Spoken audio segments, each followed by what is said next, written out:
Welcome back to the show. There's no telling where we'll go. So come and share a laugh on the Imp and Skizz podcast. So every once in a while, we do a podcast where we kind of like talk about our week. And we have a crazy week, right? Let's talk about it. This is kind of that, but kind of not, because I want to talk about something that's been happening this week, but I'm hoping it leads us into a further discussion about the impacts and of the things that transpired. Okay. So let me back up a little bit. This week has been a special week specifically for my youngest child, my 13-year-old daughter, because this week she's trying out for volleyball team, the girls volleyball team. She's in 8th grade. She's 13, 14-year-old. She's going to be 14. And this is her second year trying out for volleyball.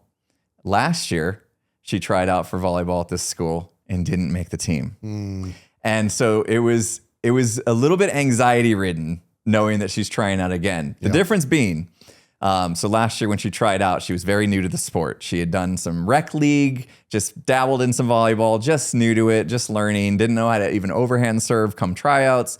And she didn't make the team. And I think she went into it and didn't really realize how stiff the competition would be. You know, she like had played with her friends on recess and thought she was at a level where making the team would be easy peasy. Found out the hard way that it wasn't such. And so she didn't make the team.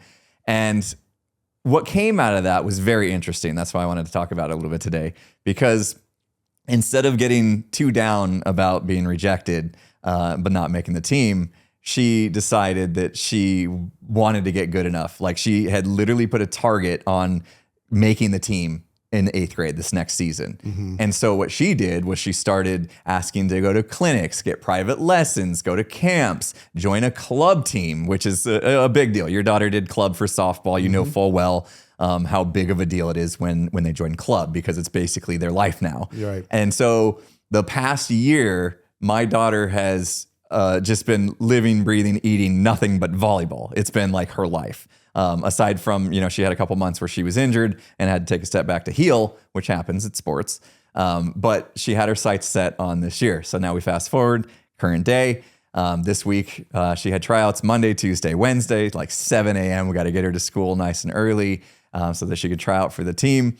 And yesterday was the 3rd day of tryouts, the last day before the coach makes the decision on whether or not she was going to make the team. And I got to be honest, I didn't think she had much chance, because it's the second year of the same team. Like the 7th graders all come back and they try out again. So their 12 that played the season before most likely will fill the 12 spots that they have available, unless a girl moved out of state or just decided to give up on volleyball or whatever. There might be a few spots open. Doesn't leave a lot of hope, right? Right. Well, yesterday as I came into the house after a full day of work, I knew my daughter had just gotten home from school and probably had the results. And I was like mentally preparing myself for, if it didn't go her way, how do I console her as a parent? How do I make sure that she's not completely dejected and wants to give up on volleyball altogether?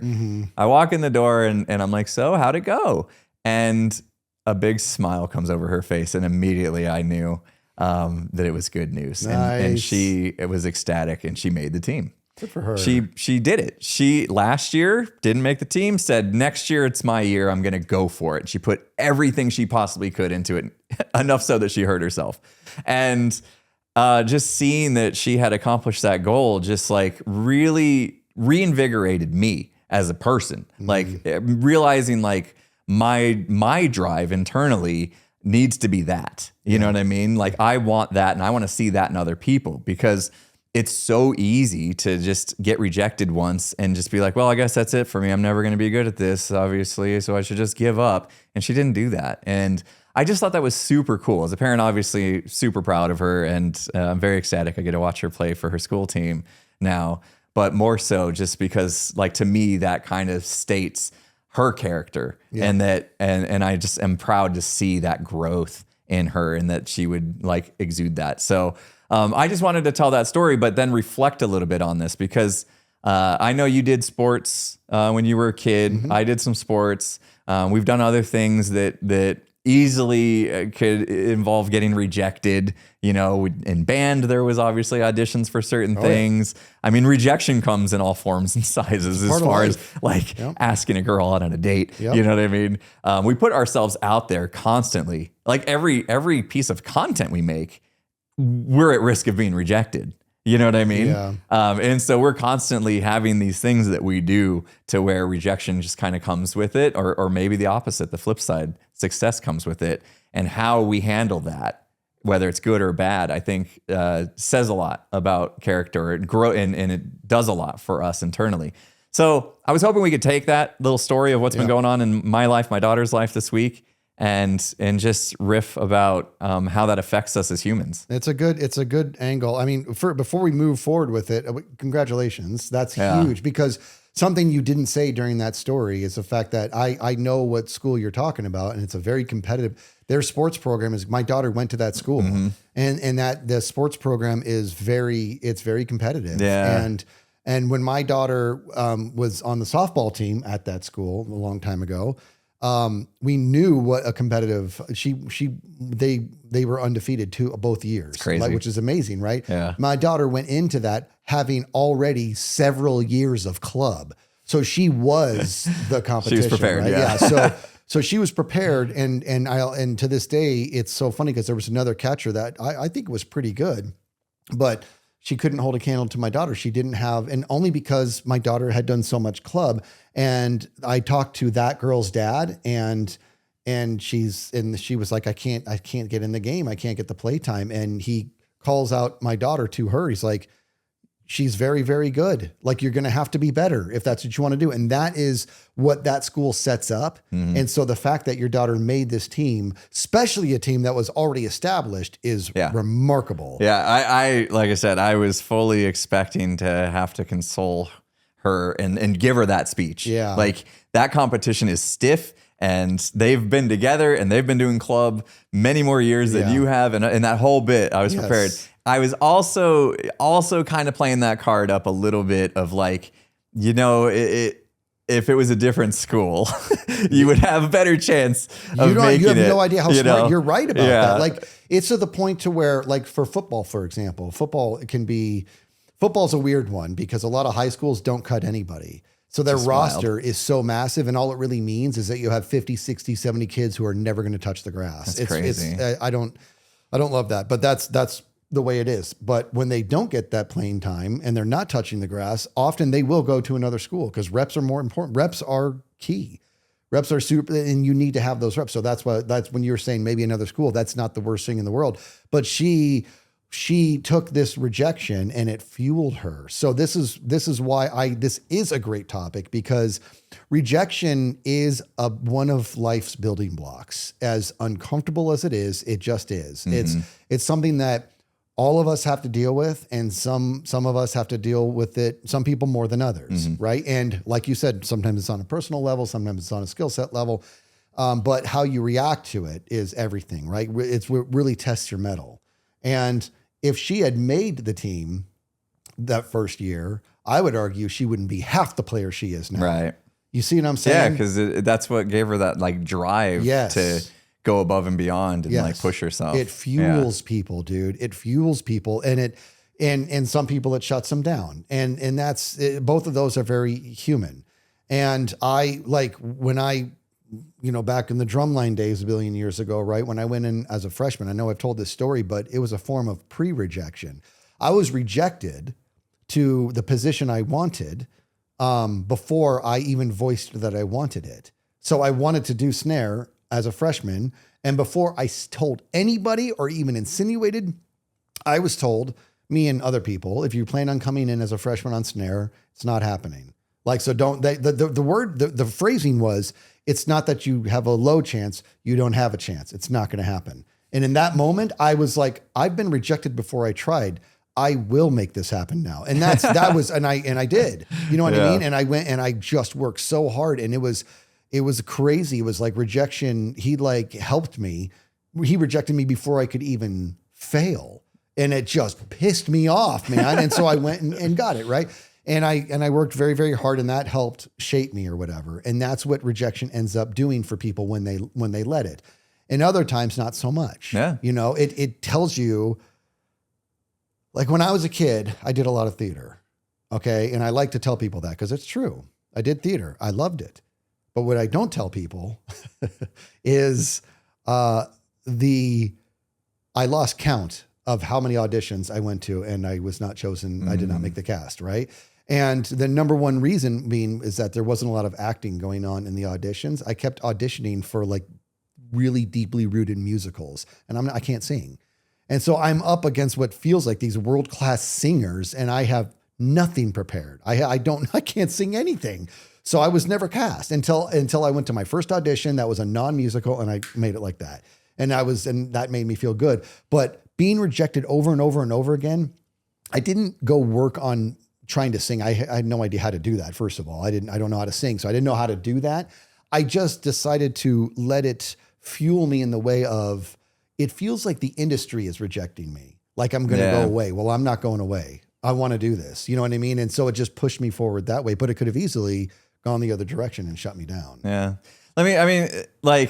It sounds like, oh, if you get rejected, then just have it light your fire and like fuel you to be better. And that sounds all great, right? But not everybody has that in them. I didn't. And that's why watching what my daughter went through gave me a little bit of self-reflection, because I thought back to when I tried out for the basketball team in 7th grade and I didn't make it. And I thought I was pretty good. Like I'd play a basketball on recess with my friends and I did pretty well.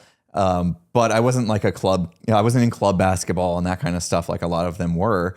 And so I tried out for the basketball team 7th grade and I didn't make it. I got cut. And I was so dejected by the whole experience that when 8th grade tryouts came around, I didn't even bother trying out because I was just like, well, obviously I'm not good enough. I'm not going to make it. And so I didn't even bother trying out. And the entire year, 8th grade year, I regretted it. I was like, I'm such an idiot for not even trying, because I did end up seeing who made the team. And I'm like, well, actually, I'm better than that guy. You know what I mean? Like, why didn't I at least try? Yeah. You know, because I was just so like, I can't go through that again. I don't want to go through that rejection. It hurts. Yeah. You know, why put myself through something that might hurt, you know, which is another whole topic we could get into. Yeah. But that whole 8th grade year, I was like, man, I should have tried out, and I was kicking myself. And then I kind of lit my fire a little bit, and I was like, you know what, next year, freshman year of high school now, and the way that school systems work, I know we probably have viewers and listeners from across the world. So like basically when you're like 7 years old through like 12, you go to what we call elementary school. And then there's like a 2-year thing where we go to what we call like middle school. Mm-hmm. And that's, you know, when you're 13, 14. And then we go to high school is like 15 to 18 or whatever. And what happens is like you get a whole bunch of elementary schools that funnel into a middle school, whole bunch of middle schools that funnel into high school. So every time you tier up into like from elementary to middle to high school, you got more competition. That's correct. Right. So now I've waited until my high school year to try out for basketball, which meant the competition just got even greater. But I was like, you know what? I'm not doing this to myself again. I got to at least give myself a shot. And sure enough, I made the basketball team. I sat the bench, but I made the basketball team. You know what I mean? And so I was like, and I'll tell you what, like, even though I didn't get a ton of playing time, just being part of the team and being part of that experience and like all the practices and getting the reps and stuff was just so character building that I was so glad that I didn't give up like I did my 8th grade year where I didn't even bother trying because I was scared of rejection. So it's natural, I think, to get rejected and not want to put yourself through that again. Because I don't want to sit here and just act like, oh, we have all the answers. Just pick yourself up and light your fire. You know, like it's not always going to be that easy. But I think that was my lesson learned, was like, don't miss an opportunity because you're scared. Yeah. You know? Yeah. You had an arc there and you evolved. That's arguably more impressive because your instinct was to gravitate away from it. And you combated that instinct, which is deliberate growth. And that's good, man. Don't get me wrong. And you're right. I mean, with rejection being a part of life, and something that we're going to have to deal with. The question being, well, how are you going to manage this? And when rejection affects you, it's okay to take a step back and dissect it a little bit. We've brought this up before about Bruce Arians, right? When he was a coach of the Arizona Cardinals football team. And when he would say to the guys, I'm going to be yelling at you, I'm going to be doing all this, but I'm talking about your football. I'm not talking about you. Oftentimes when we get rejected, it's you and at one point your basketball was rejected, but you probably felt like you were being rejected, right? And that's where rejection plays on many different fields, because sometimes it is the person, and that's where you have to really discover yourself. Because if it's a personal level, like there's a romantic interest you have in somebody and you're rejected, something also that we all have to deal with at some point, then it actually is you getting rejected. And can you deal with that? Because you need to be able to. So it's almost like this is kind of fun actually, because when it's you, this is fun. I'm literally learning about rejection right now. And this is what I mean.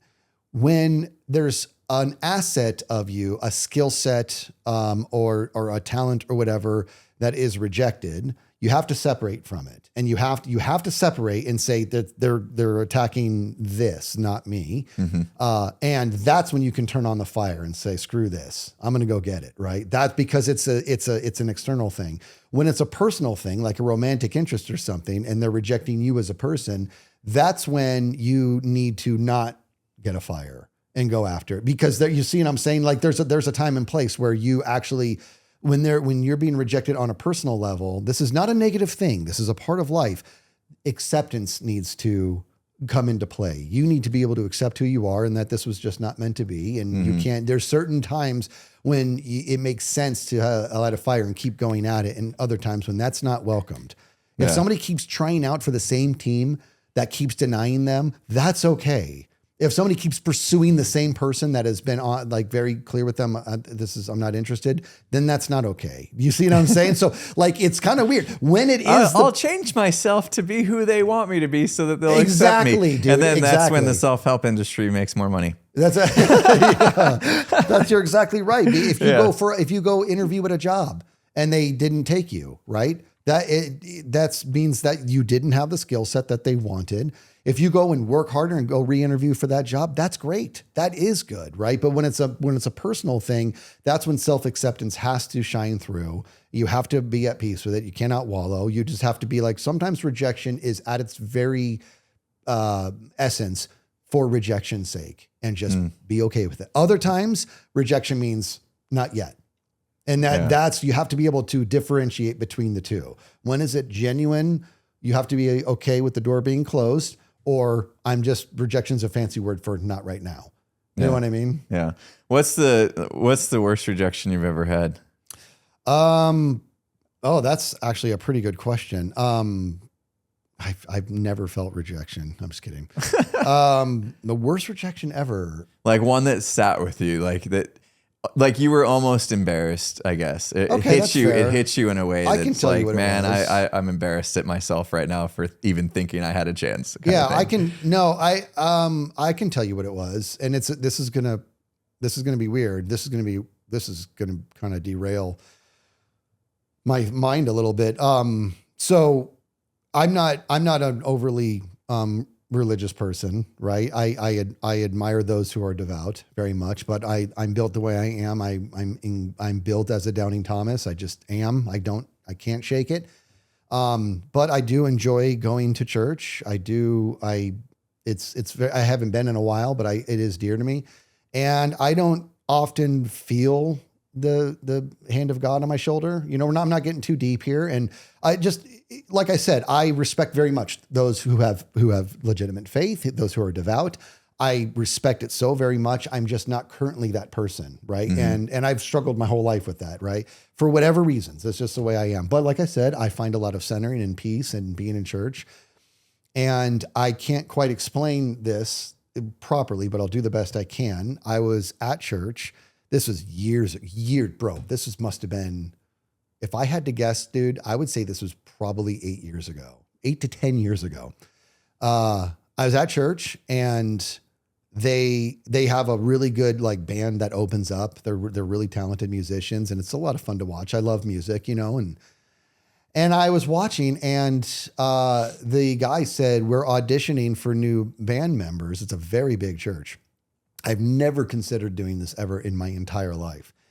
And there were auditioning for band members, and that was the first time in a long time, maybe ever, that I felt the hand of God on my shoulder. And it was just, I need you to audition. That's all it was.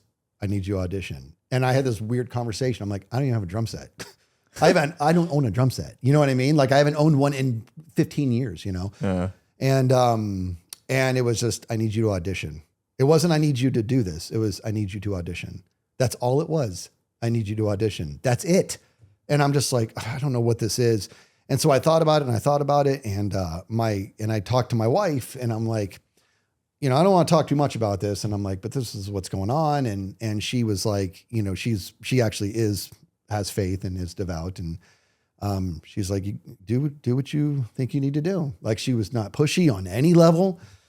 I'm like, well, I guess I'm buying a drum set then. You know what I mean? I'm like, I have to practice. I haven't sat at a drum set in a decade and a half. I can't go audition. And, you know, so I bought a really cheap used drum set, super cheap. And just so I could kind of get going again. And I got their tracks and I learned their music. And I was like, okay, this is fine. And it's actually pretty, some of it's pretty intricate, but I'm like, I can do this. It's all coming back to me. I got this. It's fine. Well, then it's audition day. And I start thinking, you know what? If I made this, that actually, this might be kind of cool. This might be cool. Maybe it'd be cool. But the whole time, dude, the voice was, you're not supposed to make this. You're supposed to audition. You know what I mean? And I'm just like, that's wild. Yeah, super wild. And I'm like, but I kind of want to. You know what I mean? But because it was the vanity part. I want to be on stage under the limelight again. Yeah. I used to be in a rock band. I miss this. You know what I mean? But the voice was pretty clear. And it's hard to explain what this is. Inner eye, call it what you want. I don't know, but it was just like, you're not supposed to make, that's not what this is. You know what I mean? It wasn't that I'm not going to, it was that's not what this is. I need you to audition. That's all it was. I need you to audition. So I go to audition and I'm out in like the lobby and there's somebody in there already drumming, you know, they're doing their thing. And like I said, this band is good, dude.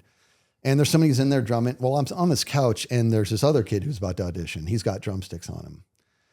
And he is, forgive me, this turned into a long story time, but go for it. Yeah. I'm engrossed. This kid, if I had to guess his age, I'd say he's like 15 to 18, somewhere around young kid. there. Okay. Young kid. And visibly nervous. Oh. And I'm like, and he's like, are you auditioning too? I'm like, I am. And he's like, how long you been drumming? I'm all, well, I haven't drummed in a long time. I was like, but since I was younger than you, I was like, I used to be in a rock band. He's like, really? So we're talking now. And I said, I taught at a couple schools, but I said, I'm more of a marching style drummer. I'm super average when it comes to drum set. He's like, I want to do this. You know what I mean? Like he's feeling it. He's feeling religion. He's feeling God and he wants to be a part of it. And he is nervous. And he's like, what do you like? How do you think the audition's going to go? Like he's super nervous. And and I was like, you know, it's going to go, you're not going to even see it happen. That's how these work. You're going to go in there and you're going to drum and that's going to be it. And I said, so I think I brought him through I'm like, you know, bring your point of view higher and higher until the church is a dot and realize how insignificant this moment actually is in the grand scheme of things. You obviously know how to drum. You wouldn't be here if you weren't comfortable in a drum set. And I was like, so all this anxiety you're feeling right now, you need to make a deliberate effort to take a very deep breath through your nose, visualize the air running over the top of your brain and down, hold it until you feel like your lungs are going to pop and then let it out slow. And then just breathe all that anxiety out and get in there and just make sure you have a good time. Just go in there and just have a good time. And so he did the exercise and he's like, and he did everything. He's like, thanks, man. And then they called him in and then he did his. And then I went and I did mine. And I did my audition. At first, I was drumming way too quiet because they had such great equipment. Every single drum head was like mic'd, like more than one mic type thing. Like I haven't been on a set where I had to dodge mics since I was cutting albums as a kid. Like it was crazy, right? And they actually stopped and like, you can play louder, like, you know, go ahead and wail. I'm like, okay. So I did, and I did my thing. And when it was all said and done, we went to sit down and have a talk. And he's like, let's talk on why you're here, and I said, I want to be very honest with you guys. I said, it could be arguably reckless to choose me. And they're like, why would you say that? I said, because I'd be lying to your face if I told you I was as devout or had the same level of faith that you all do. I said, I come to our church every Sunday. I love watching you guys. You guys have a great energy, but it's very obvious that you are all the way in, and I'm not that person right now. And I said, I just want to be very honest. That's, if you pick me, that's who you'd be bringing on, because I respect what you do. Mm-hmm. And the lead singer was like, I really respect that answer. You know what I mean? He's like, I appreciate that. So we talked some more. And then I said something that to this day, I'm like, that's why I didn't get the gig, is what it felt like. I said, I was talking so much. I said, I might be talking myself out of this. I think what they heard was I was convincing myself I didn't want to do this. What I was saying was the talking was so much, it was a turnoff. I'm talking myself out of this. That's what I was saying, but I chose the wrong, whatever. Anyways, we did our thing, and then I got the rejection, a couple weeks later. They made their decision, and I'm like, okay, that's fine. But it hurt. It hurt so much. And why did it hurt? And I started to unpack it, and I'm all, I can't believe this. I think I'm hoping that they rejected me because I don't have the same level of faith. This is so twisted.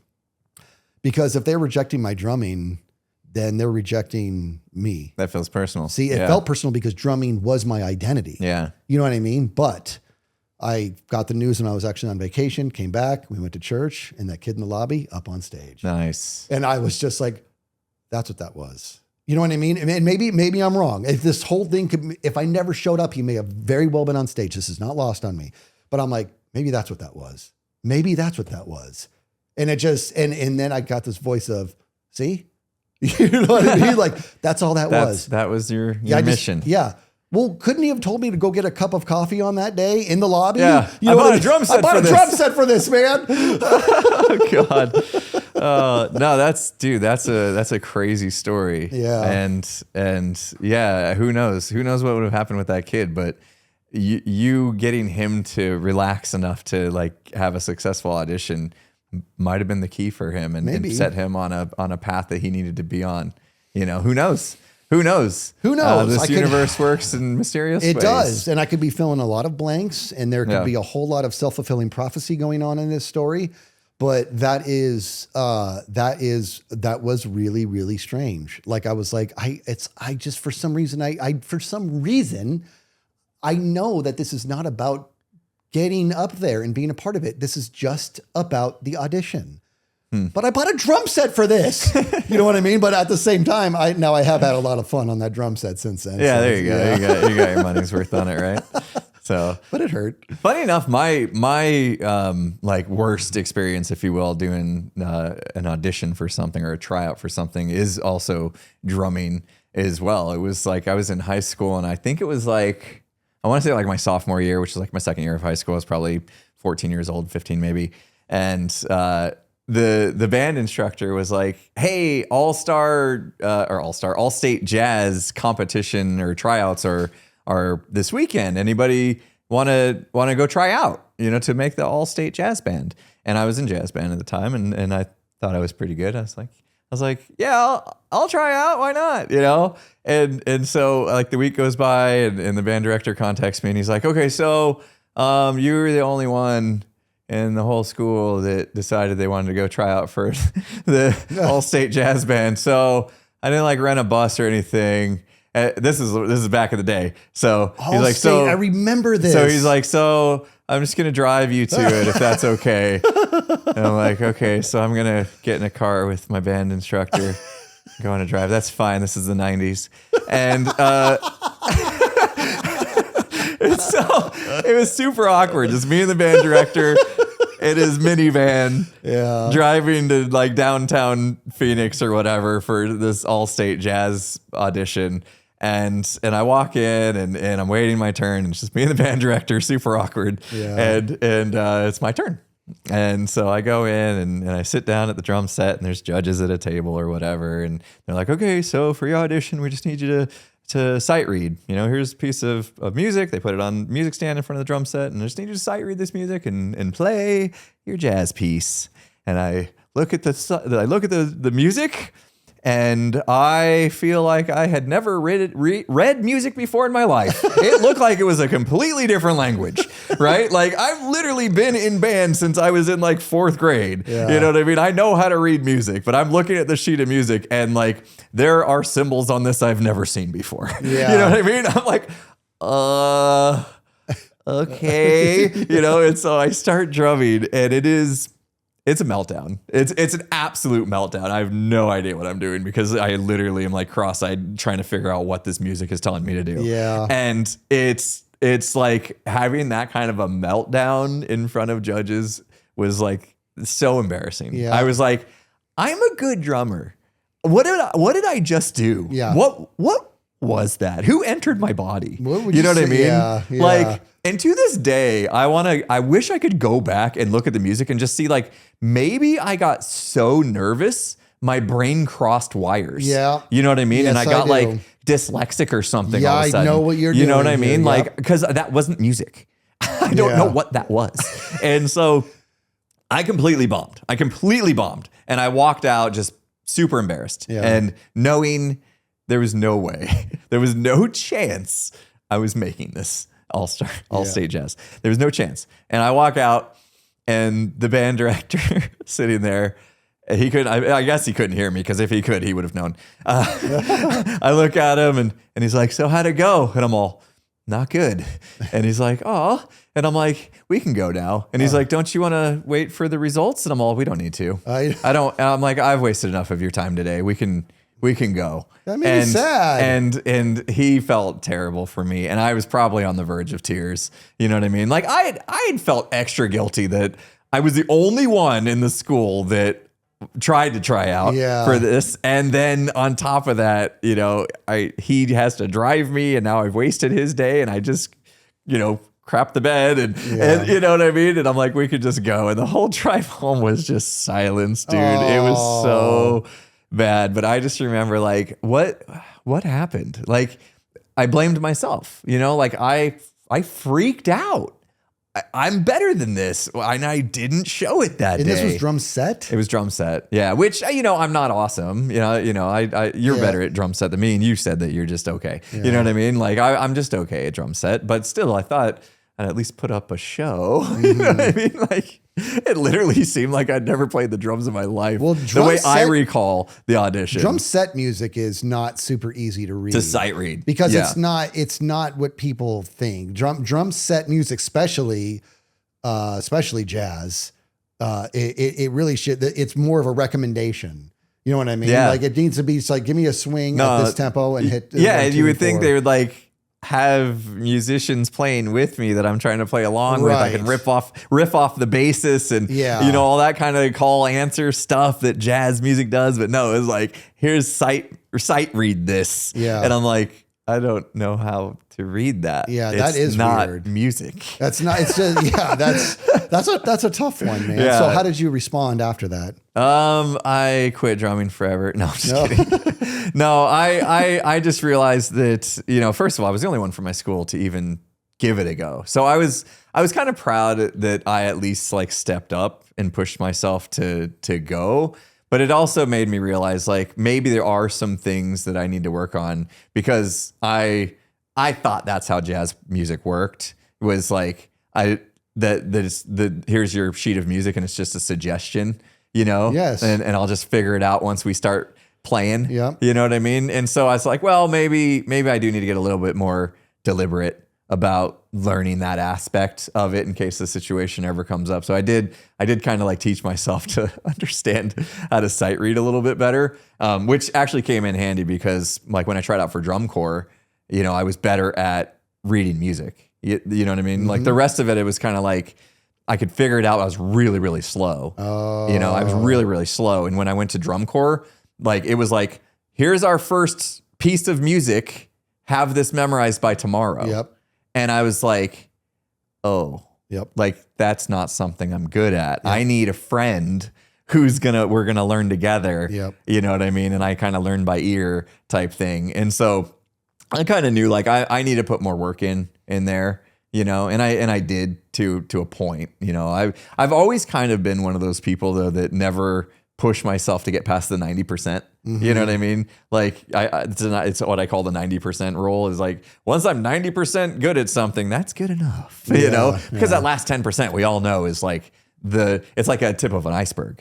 You know what I mean? Yeah. It's 10 times harder than the first 90%. Yeah. So, anyway, that's kind of where I got on that, but ultimately I was glad I tried out, but at the same time, that was such an embarrassing because those are situation. humbling moments and we need them. We need them to help us grow. And like what happened with your daughter, it set her on a path to become 4 times the volleyball player that she was destined to be had she made that team. And it's at the same time, honestly, there's rejection in the literal sense. And then there's a loose feeling of rejection in these worlds. And this is crazy because I think I've told this story before, but when I tried out for jazz band, I'd never played jazz in my life ever. And I was trying out, it was junior in high school and I've never played, but by this time I had more than established myself as who I was as a drummer because of the marching gig, right? I was being recognized throughout the state for my hands on the field, which is great. That's not the same thing. They are two totally. Keep imagining like drum solo time in a jazz song, and you're just like like all this snare. That is just like snare drum with like flams galore for jazz music. It doesn't fit. And it's hard to explain. It's hard to explain the difference of it other than try to imagine Slash from Guns N' Roses picking up a banjo, right? Like it's like they're kind of the same, but not really. But so this was I went to audition for jazz, and the director said, "This is just a formality." And I'm like, no, I need to audition. He's like, it's a formality. You're making jazz 1, which is the highest level. And I feel like I should be honest here. I've never played jazz. And he's like, I've seen what you can do. And I'm like, I think I should audition. So I did. And I did a bad job. And he was like a little concerned. I'm like, you understand what I'm saying? And he's all, I'm not worried. And he put me in jazz 1. I'm like, well, this is going to be humbling. And I was expecting jazz 2. Mm-hmm. Somebody who's never played before, I should be in that one. Not only that, but the person who didn't get jazz 1, it was somebody that was colossally better drum set player than me. You know who I'm talking about. I do. And obviously because he's the coolest guy in the world, was to congratulate me. And I'm all, this should be you. He's like, no, it should be you. You're the one who made it. I'm like, this is me.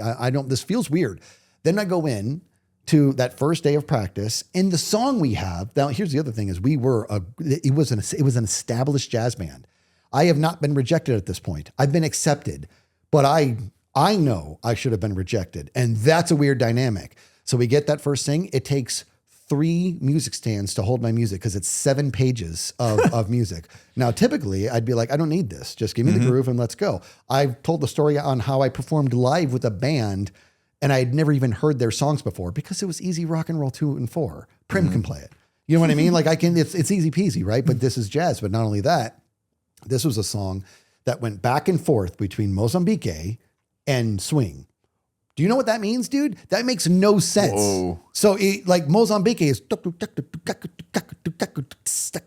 then how do you go back and forth between those? And not only that, but there's no transition. It's just on this measure. So you do need to read it and you do need to know where it is. Well, the first practice, dude, was rejection central. Because every person in that band that had me up on a pedestal because of the awards I had gotten and the notoriety and all that, and the splash I was making as a snare drummer, all of their eyes looked at me like, what is this? Because they're jazz musicians and I am blowing it. And I'm just like, and I just went like this. I'll have this tomorrow. You know what I mean? And the director said, I don't doubt that. And it was the worst practice. I ruined everybody's practice. And the director was like, okay, we're going to get through this the best we can, but I want everybody tighter tomorrow. So I went home and I took this rejection that I was feeling that was now real, even though it was not in the literal sense.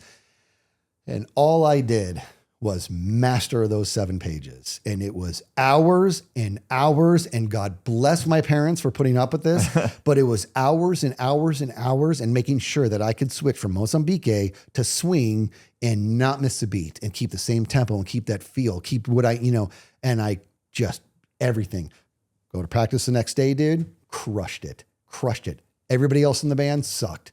Nobody practiced. So they were here, I was here, and we did this in one day, and the director was pissed. He was pissed because he knew what my work ethic was, and he's pointing at me. He's like, do you have any idea how long he worked on this? I didn't have to tell him. He knew I was at it all night. He's like, and you all are the same. He's like, nobody knows their parts. And he is screaming at them.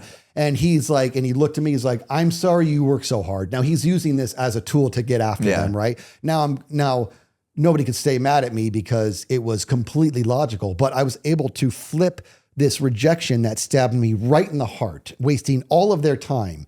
And just my existence came about I will never let this happen again. And the next day it didn't happen. And it was the greatest, you know what I mean? And I was able to do that, and I was able to master that piece and do my thing. And there was even a part, I remember there was a big, long drum solo at one point and where it was just like, go as long as you want and then count us back in. And because there were so many signs, I remember the bass player once would all the different music stands, we'd be doing concerts, dude. And the bass would be doing the thing. And then, whatever the part that come up to, and then it would be my solo and he would turn around and move all the stands so the audience could see me, dude. And I would do the solo and I would count them back in. He'd put the stands back, put the music up and then get back to the bass. We found our rhythm, dude. Nice. But it started with colossal rejection and colossal, you don't belong and here. You could have just taken that, you could have just said, yeah, you're right, I don't belong here. Yeah. This other guy, you got, sorry, band director, you got the wrong guy. You got the wrong guy. I just proved it to you. I tried to warn you. You know what I mean? Yeah. Maybe let that guy take my spot. But no, you took a different approach. You let it light that fire, same way my daughter did, and you went after it. Yeah. And look at how it turned out. Yeah. You know what I mean? I think it's so easy to get dejected to a point to where it's just like, I just want to throw my hands up and give up. You know what I mean? Yes. But I feel like, at least through our experiences, when we've allowed ourselves to do that, it's led to some regret. And so I've had a lot of learnings from that to now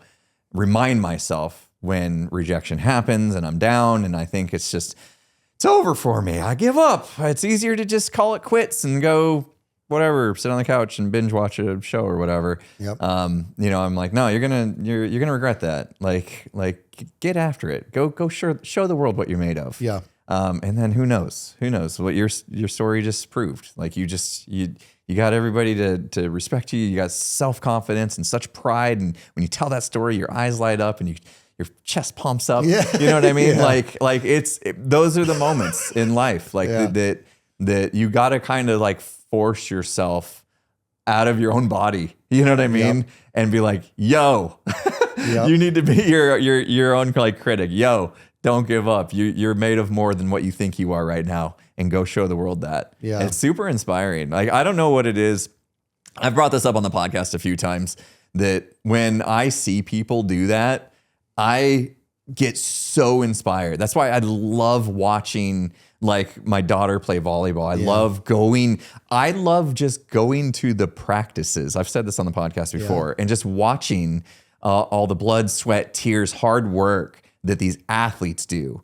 And because I know what that is, I know what they're doing. They're pushing themselves past their comfort zones. They're pushing themselves past what they think they're capable of. Yeah. And watching that transpire in front of my eyes is the most inspiring thing I feel that I can possibly witness as a human being. Yeah. And I just love it. That's why I love watching the Olympics. I just love watching people give their all. Yeah. It's just super inspiring to me. And it reminds me that there's more in me than I even think exists. And I need to recall that sometimes when I'm feeling like maybe I'm not good enough. You get rejected. I'm just, I guess I'm just not good enough. Yeah. You can be good enough. Yeah. Certain situations talk about relationships and stuff. Not everything's going to work, but in many aspects, when you fall short of a goal, that can just be temporary.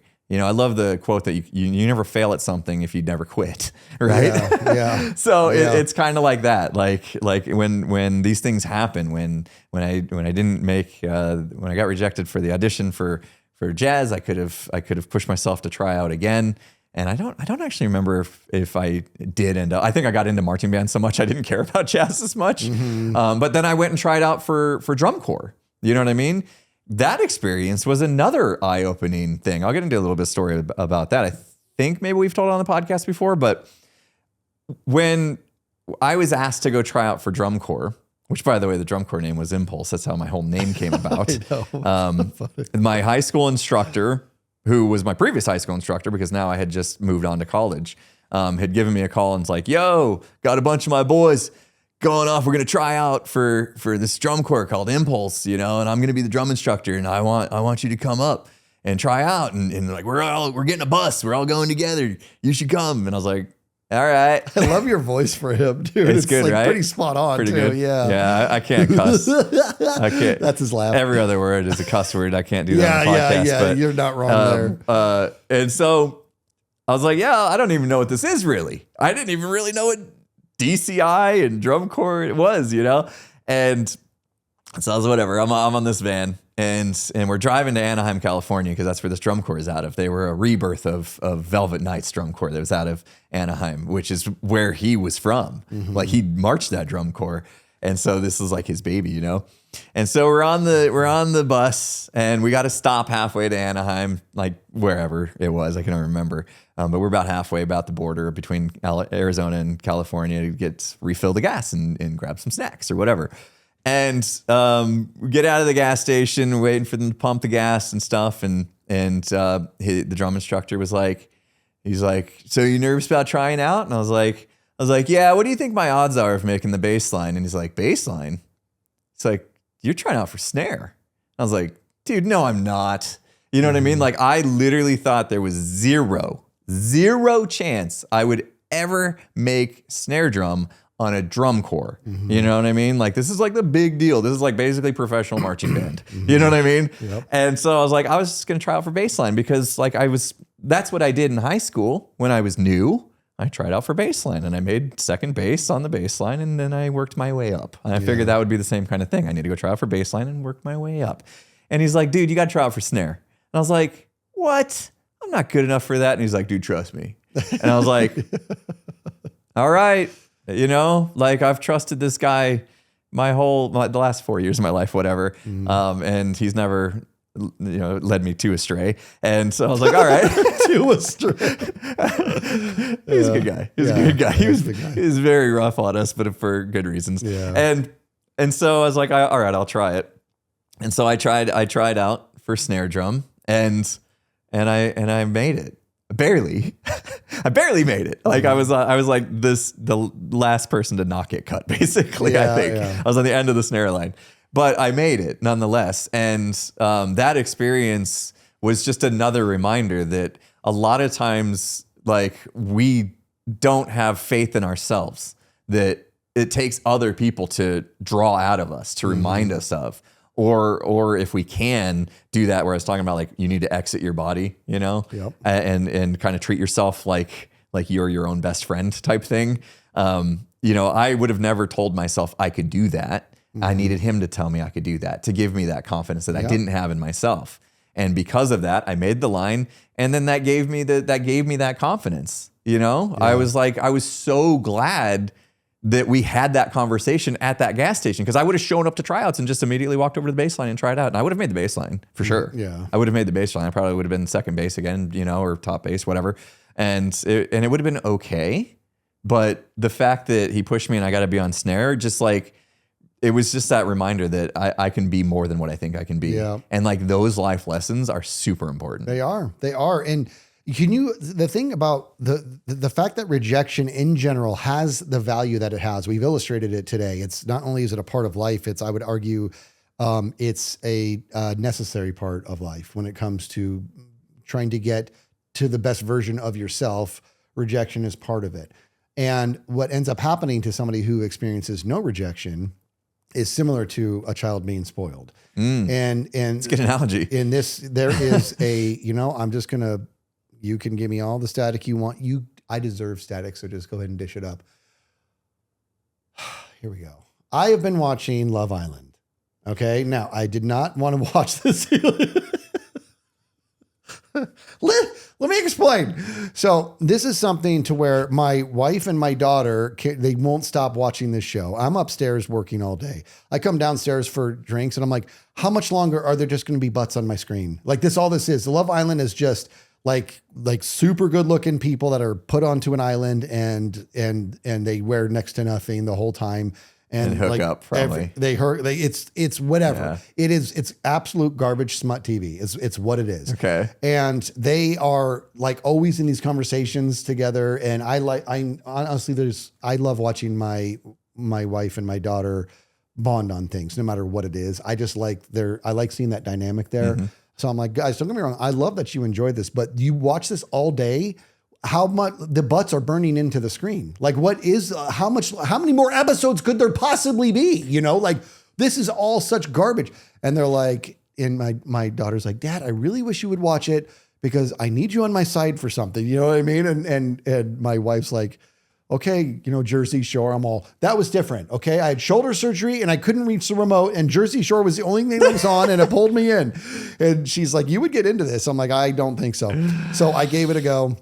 Because I promised I would, and the first 2-3 episodes were unbearable. And then the next thing I know, I'm starting to memorize their names, and I'm starting to care about them as people. And they are humans, but it's an interesting dynamic presented itself when I started to realize. And and to her credit, my wife actually said it. She's like, "Babe, you have to understand." I'm like, why are these people acting like when they like somebody that is not into them, that it's the end of the world? She's all, look at them. They've never been rejected in their lives. On this level, their looks has been their identity for several of them their whole life, and they've never been rejected.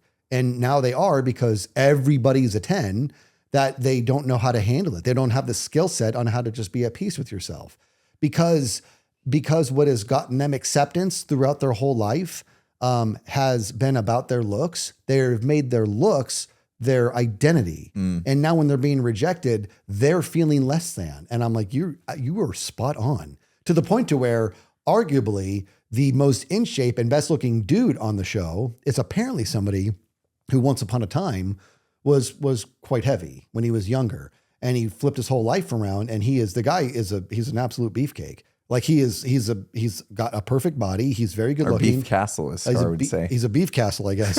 And he's got it going on for himself. He did great job with his health. And he is like the guy that rejection is not going to derail him, because he's experienced it before. And when he likes somebody and they might not be into it, he doesn't shut down. He doesn't hit below the belt. He doesn't lash out. He's not confused. He's like, this is just part of life. And it's like, he's also, unfortunately, whatever. I'm not going to go into details of the show, but he needs to get more interesting. That's why the girls aren't into you, buddy. Anyways, he has dealt with rejection before. So he knows how to cope. Whereas you can see these other people kind of breaking down because they've not experienced it before. And if that isn't a testament to the value of rejection, then I actually don't know what is. Yeah. It's fascinating. You should watch it, because I need to talk to a dude about it. Oh my God. Don't do it. I feel like this, I've heard more than you bring this show up. Love Island. Yeah. I got a text. That's what it is. They always get, I think T-Mobile is the sponsor. It might be AT&T. I mean, I don't even know, but they all carry cell phones. And the bottom line is they go along their lives. And when somebody gets a text, it's a big deal because the pot's about to get stirred. Okay. Yeah. I feel like I've heard other, I don't know, like people in the content creator space talk about this show. So it must be a banger, but probably smut. It's smut. But it's okay to watch smut sometimes. It is. I guess I got into Big Brother, and I always get made fun of. I always get made fun of for watching Big Brother. Yeah. So I'm not gonna crack on you too much about Jersey Shore or now Love Island, because I do like Big Brother. But for I don't know, my reasons for watching Big Brother is because I love watching that like social engineering dynamic, and I hate it. Like I like watching people try to scheme their way through situations. And it's like, how is he going to get out of this one? You know what I mean? See, and those give me anxiety. I don't like people taking advantage of other people's trust. That's why I don't like those social engineering games. It's a big game of like lying to people and stuff. Actually, most of the time, like if you tell a lie, you're going to get caught no matter what, because everybody talks. Right. Nobody can keep their mouth shut or see. Like, can you keep a secret? I have a secret power. Don't tell anybody. It's like, you're an idiot. Of course they're telling the whole house. I know. Not only that, but come closer, cameraman. Yeah. So I've watched my fair share of that kind of TV in my life too. Yeah. But like, no, I get what you're saying. Like relating it to like not understanding what it's like to be rejected makes total sense. Yeah. Like I could see why the casting director would want nothing but that. Yes. Because that's going to lead to that drama. You ever wonder like how do those casting directors like pick the people? Like they just know like, oh, that person and that person, we're gonna put them all together in a room, and they're gonna be a blow up. They're gonna blow up. Yeah. Well, I'll tell you, Prim wants to be on a show. She's auditioning right now. Yeah, I will not reject you, Primies.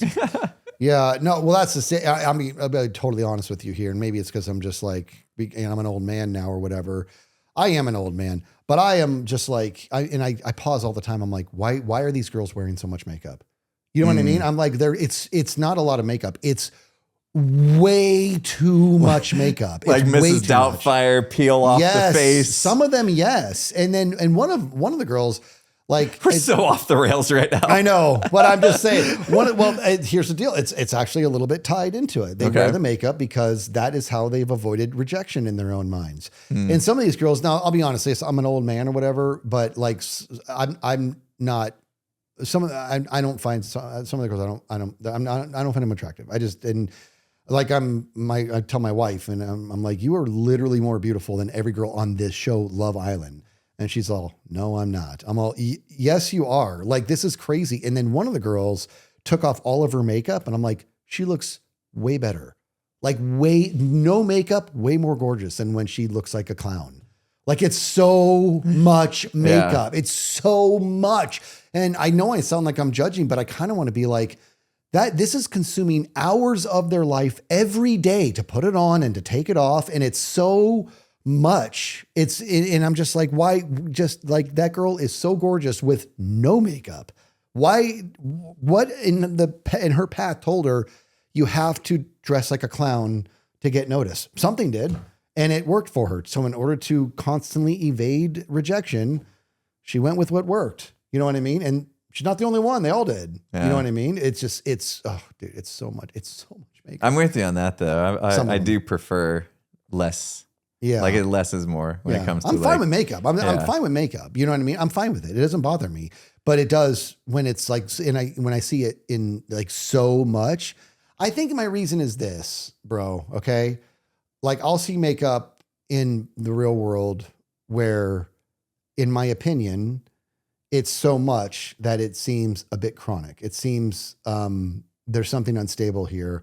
You really, really don't like what you look like in a mirror, which I think is normal for most people. I don't like it. I don't like editing this podcast. I hate looking at my face, but I think it's normal, but to where that much, you're trying to make who you are vanish. And I don't like that. Nah. That's my problem with it. Yeah. Is I want to be like, there's something deeper here, but there's probably not. They might just like to do it, and I'm overthinking it. You know what I mean? Could be. Who knows? You know, we don't know these people. A lot of times is what happens though. You get into these shows and you like get a little parasocial about how much you think you know somebody on the other side of the screen. Yeah. It's crazy, dude. Leah, I'm watching season 6 right now.